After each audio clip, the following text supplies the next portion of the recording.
زمونږ نه دا یو کمزورتیا دا کم کسان چې مونږ کوي نو دا یو کمزورتیا دا زمونږ نه اکثر راځي هغه دا چې مونږ د مونږ د وخت پابندي نه کوو نو مونږ چې کله ادا کینې یوازې کول نه وي د مانځه د پاره چې کوم شرایط دي دا شرایط به خیال ساتي چې کوم آداب دي دا آداب به خیال ساتي د سنت به خیال ساتي د واجبات به خیال ساتي د خشوع او خضوع به خیال ساتي چې ستا دا مونږ په دې انداز باندې ادا شي چې ته په خپل مونږ باندې پزړه کې مطمئن او ستا دا مونږ د قبولیت درجه ته ورسي او پرز د قیامت ستا دا مونږ ته بیا حساب شي نو دې شابه خیال ساتو نو دا یو سیز چې دا ځکه کمزورتیا محسوسه ما په اکثر خلکو کې نو هغه دار چې د وخت پابندي به کې نشته د وخت پابندي بالکل نشته بلکې زه اوس ډیر زیات خفه پدې شم چې د جمعې مونږ اکثر مونږ نه کوو یاره چې خیر دی بس کې مونږ لاړ شي پروا نه کی ماسپخین مونږ وګو کنه اوس خبره د عام منځونو نه د جمعې منځلم راغلی ده زمونږ د تاخير په وجه زمونږ د غفلت په وجه باندې نو زه د یو څه ډیر زیات تاکید کوم 13 جمعه د مونږ تاکید کړو او اوس د مونږ د تاکید نه بعد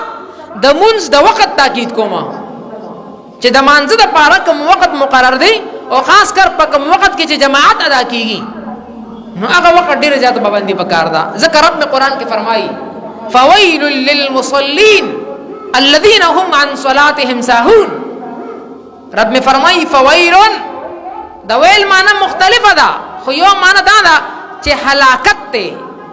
هلاکت ته تباہی ده بربادی ده د چا د پاره هغه کسانو د پاره چې مونږ کوون کی دي فويل للمصلين هلاکت ته بربادی ده تباہی ده هغه مونږ کوونکو د پاره منظم کې بیا ورله تباہی ده بیا ورله هلاکت ته بیا ورله بربادی ده دا کم خلق دي الذين هم عن صلاتهم ساهون هغه خلق چې د مونږ نه غافل دي عبد الله بن عباس رضی الله عنه د دې معنا کی مختلف معنی کی خو یو معنا دا کی چې د مونږ نه غافل دي د دې مطلب دا دی چې د مونږ د وخت نه غافل دي مونږ په خپل وخت باندې نه ادا کوي مونږ د خپل وخت نه رستو کوي تاخير پکې کوي وې د هغه خلکو د پاره تباہی او د هغه خلکو د پاره هلاکت ده ولکنه چې کېما منظم کې وختم ورل ورکې نبي اول داسې وخت کې مونږ کې چې هغه ستاسو د پاره تباہی ګرځي هغه ستاسو د پاره هلاکت ګرځي نه مکه وداسي دیو جنا عبد الله بن مسعود رضی الله عنه هغه فرمایي و چې ما د حضور نبی کریم علیه السلام نه تاسو کو د الله د محبوب پیغمبر نه پوښتنه کوي حضرت عبد الله ابن مسعود رضی الله عنه تاسو څه کوي اې د الله محبوب پیغمبر ما ته وایا چې په اعمالو کې کوم عمل بهتر دی اي العمل افضل مختلف خلقو د حضور نبی کریم علیه الصلاۃ والسلام نه دي پوښتنه کړې او په مختلفو وختونو کې مختلف جوابونه نبی کریم علیه السلام ورکړي کله د وخت خیال ساتلې کله د شخصیت خیال ساتلې کله د معاشري خیال ساتلې چې د کوم وخت د کوم څه ضرورت او دغه خیال ساتلې خو عبد الله ابن مسعود رضی الله عنه چې کله د حضور نبی کریم علیه السلام نه پوښتنه وکړه اے د الله محبوب پیغمبره دا راته وایا چې په اعمالو کې کوم عمل بهتر دی نو حضور نبی کریم علیه السلام ورته فرمایل چې افضل عمل الصلاه لوقتها منذ ادا کول له په خپل وخت باندې ادا کول دا بهترین عمل له چې انسان منځ ادا کی او په خپل وخت باندې ادا کی نو د منځ د وخت پابندي ډیر زیاته پکاره دی وجنه قران کې الله فرمایي ان الصلاه كانت على المؤمنين كتابا موقوتا دا منځ چې په خلکو فرض شوی دی کنه نو دا ګوره موقوتن دا په وخت فرض شوی دی چې وخت راشي نو هغه وخت کې تا د منځ حکم دی هغه وخت په منځ ادا کې نو د وخت نه تاخير او رستواله دا ګوره پکار نه دی انسان چې منظم کوي بیا به وختم کوي دا انسان د پر ډېر لوی ګناه ده هغه حدیث کې راځي کنز العمال شریف حدیث دی حضور نبی کریم علیه الصلاۃ والسلام فرمای او دام عبد الله ابن مسعود روایت کړی موقوف روایت ته خو چې داسې قسم احکام راځي نو محدثین فرمایي چې دا په حکم د مرفوع کې وي څه فرمای عبد الله ابن مسعود رضی الله عنه فرمایي و چې کله دا انسان منځو کی کنه منځو کی صحیح کی او په خپل وخت کې وکي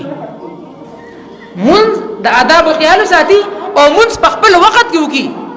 کنز الایمان شریف حدیث ته حضور نبی کریم علیه الصلاۃ والسلام نے اگر چې روایت نه عبد الله بن مسعود روایت کړي خدا په حکم د مرفوع کې دی دا په حکم د قول مصطفی کې دی هغه دا وی چې کله مونږ سره وکي او په خپل وخت کې وکي نو دا مونږ دا برزي دا الله تخیجي الیه یسعد الکلم الطیب باقی کلمې دا الله تخیجي دا الله د قبولیت مرتبه ته رسي والعمل الصالح يرفعه عمل صالح الله ته پورته کیږي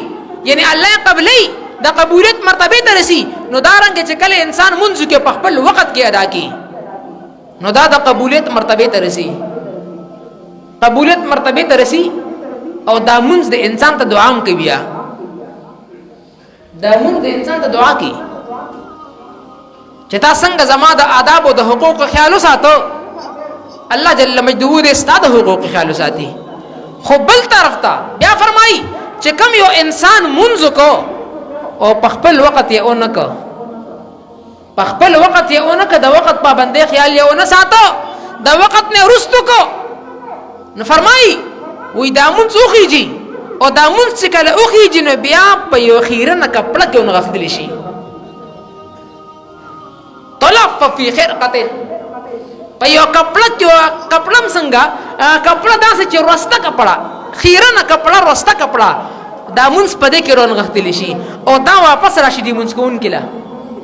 او دی مونږ کوون کې د مخ لرا گزار شي دا مخ په والو شي په دې مونږ باندې او دا مونږ ورته خیری کوي وی الله دې داسې خوا روزار کا الله دې داسې ذلیل کا لکه څنګه چې تاسو خوا روزار کم او زما د احکام خیال دیونه سات نو خبر مې دا کوله چې یو انسان دی هغه منظم کوي منځ په ذهن کې هم دی منځ لا ټایم هم ورکوي او د هغې باوجود دی د وخت خیال نه ساتي نو ټایم دې هم ورکو هغه عمره ټایم چې تا کوم په وخت باندې کو هغه عمره ټایم دی ولا اوس هم ورکو هماغه عمره وخت کې ته بیا منځ کې خو د هغې باوجود چې ته دا منځ رستو کې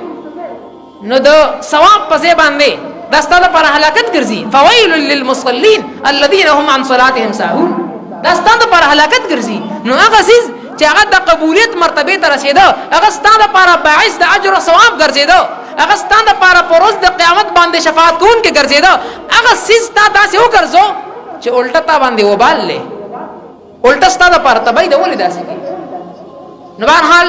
د مونځ د تاکید سره سره د وخت د دې پابندۍ د دې ګوډ ډېر زیات خیال ساتل پکار دي او بل د یو حدیث ذکر کوم چې حضور نبی کریم علیه السلام دی لا سخت تاکید ورکړی دی امام ابو داود امام ترمذی ټولو دا روایت ذکر کړی دی حضور نبی کریم علیه السلام فرمایي تلک صلاة المنافق هغه کریم فرمایي عام مفهوم ذکر کوم وی دا د منافق سړي مونږ دی تلک صلاة المنافق دا د منافق سړي مونږ دی کم مونږ خاص کر حضور نبی کریم علیه السلام د مازیګر د وخت تاکید کړی د مازیګر د وخت په دې کې بیان کړی وی دا د منافق مونږ دی هغه دی چې دې ناست وي اگر چې مونږ ورته یاد دی ودرېږه لږ صبر وکړه لږ صبر کو وبېږه ټیم خو راشته که نه دا خو به قضا کېږي کله چې کله ماښام شي هغه وخت پورې خو مونځ کېږي هغه کریم فرمایي وي دا د منافق سړي مونځ دی چې دې ناست دی